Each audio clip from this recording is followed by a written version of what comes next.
विकास में और राजनेता के साथ साथ समाज क्षेत्र में तरह के काम बढ़ चढ़कर हिस्सा लेते हैं। और दिन दिहाड़े, क्योंकि मैं स्पॉट पर भी गया, रोड किनारे थाना नगर उनकी निर्मम हत्या होती है। तो मैं कह सकता हूँ कि अलग राज्य गठन होने के बाद कानून व्यवस्था की इतनी बुरी हालत नहीं थी।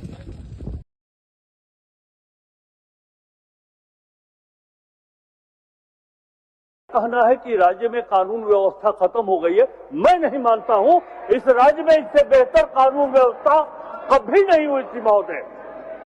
जबकि उस घटना की जानकारी हमने भी लिया है। उसमें जो जायसवाल जी की हत्याकांड हुई थी, उसमें कहा जा रहा है कोई मामूल करके शख्स थे, उनके जो कि सहयोगी थे, उनकी गोली से ही उनको लगा था।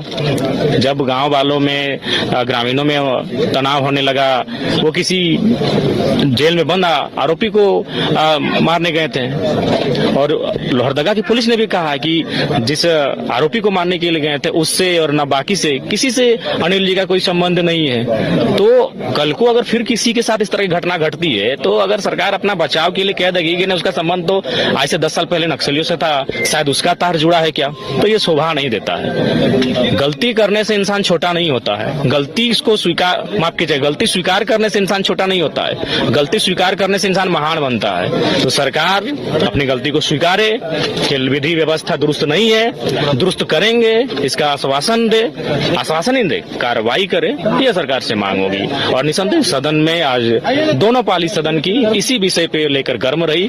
और देखिए, इसके लिए कारण यह भी है कि आज मान के चलिए, सुरक्षा की जिम्मेवारी जिन पुलिस कर्मियों पे होती है, भारी संख्या में अभी नियुक्ति लेनी है। आप लगभग 23-24 हजार की बहाली पेंडिंग पड़ी है, रिक्त पड़े हैं, तो उन बहालियों को भी नहीं ले रहे हैं। तो पुलिस बल, अतिरिक्त पुलिस बल की बहुत आवश्यकता है, क्योंकि जिस प्रकार से ये माहौल को घोट पीकर सहना होगा कि ये जो तबादला का सिस्टम है ना, ये 2 करोड़ 3 करोड़ में जो तबादला कर रहे हैं, ऐसा हम लोग बच्चे नहीं है, विधायक बन गए हैं तो चीजों को समझते हैं, और समझते हैं बहुत खूब और बारीकी से समझते हैं। यहाँ एक थानेदार का तबादला के लिए बोली है 15 से 25 लाख रुपए।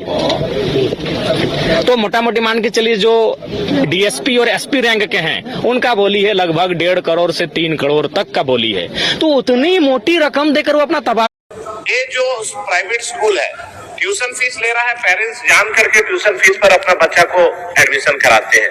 हर साल री एडमिशन के नाम पर 20,000 25,000 जो फीस री एडमिशन ले रहा है, मगर एक बार में एडमिशन कराए